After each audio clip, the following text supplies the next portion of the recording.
সন্তান যদি কোনো অপরাধ করে, মা বাপ ভালো সন্তানকে যদি দুনিয়াতে রেখে মারা যায়, তখন কিয়ামত পর্যন্ত সদকা জারি হিসেবে সন্তান যত ভালো কাজ করবে ওই ভালো কাজের ফলগুলো যাইতে থাকবে।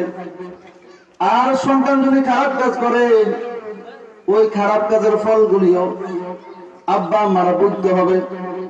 এই জন্য এখন আমরা আমাদের সন্তানদেরকে, সন্তানের জন্য কত হাজার হাজার টাকা খরচ করি, তাদের জন্য জীবন দিয়ে দিই, কিন্তু তাদেরকে ইসলামী শিক্ষা দেয় নাই, তাদেরকে কোরআন শিক্ষা দেয় নাই।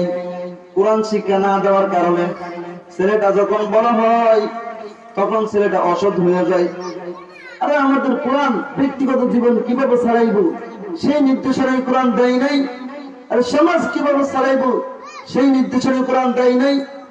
এই জন্য আমাদের ব্যক্তিগত জীবনে, পারিবারিক জীবনে, সামাজিক জীবনে, রাষ্ট্রিক জীবনে, আন্তর্জাতিক জীবনে, মোট কথা জীবন চালানোর প্রতিটি ধারে ধারে, প্রতিটি বাঁকে বাঁকে কোরআন যে অনুযায়ী নির্দেশনা দিয়েছে, আমরা যদি সেই অনুযায়ী চলি, কোরআন যা কিছু করার জন্য বলছে আমরা যদি তাই করি, কোরআন যা থেকে বিরত থাকার জন্য বলছে আমরা যদি ওই জিনিস থেকে বিরত থাকি, তাহলে আমাদের শান্তি আসবে, রহমত আসবে, বরকত আসবে। আর আমরা যদি কোরআনের বিরুদ্ধে করি, কোরআন না পড়ি, না শিখি, তাহলে যত টাকা পয়সা থাকুক না কেন, শক্তি থাকুক না কেন, শান্তিটা আমাদের